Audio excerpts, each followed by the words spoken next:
Like, I think it's so important from my standpoint anyways to not lose that flavor and that texture that comes with the germ and the bran.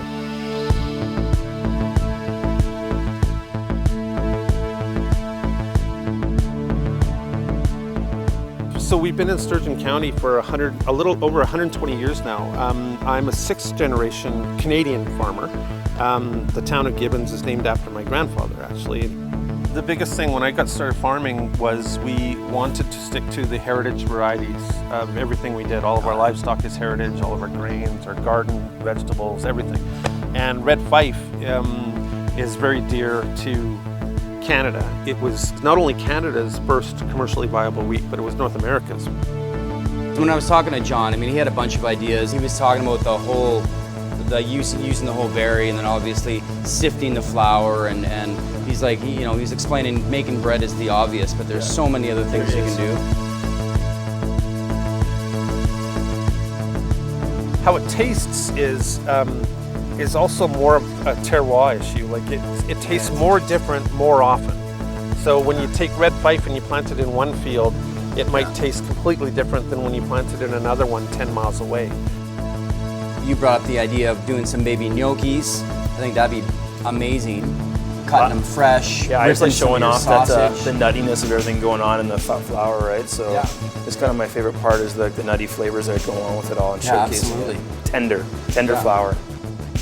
It's going to take on a good bit of its own and really kind of be an earthy grounding to the whole plate. Well, I think in us talking about it together and using it together, it really kind of like highlights the ability of what the ingredient can do, right? It's like from the prairies, it's really around us. And then you brought the local quails, so we could make a really strong stock sauce. Mushroomy maybe with the morels in it. Mushroomy morels, we got pickling liquids, we could do raw and cooked pickled vegetables. What about taking these seeds, the berries of the flour? We can cook them up and do a little more like risotto-y, ragu-y kind of feel, because I kind of like it with sometimes you can take these guys and cook them so they're the tender, and then you add the crunchy at the same time. You have a double combo texture. Yeah, I see what you mean. Like thinking about playing around with the quails, boning them out.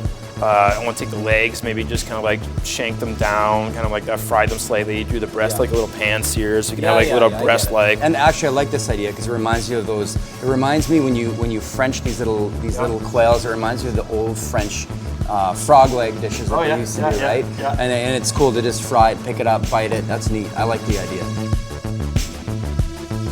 More than anything is when I get comments from people who come to me and said, just so you know, like my daughter or my son, the very first food he ever put into his mouth was our oats. You are responsible for the very first taste of food that somebody ever had. That's cool. cool. Pretty powerful, right? For sure, I mean, it is.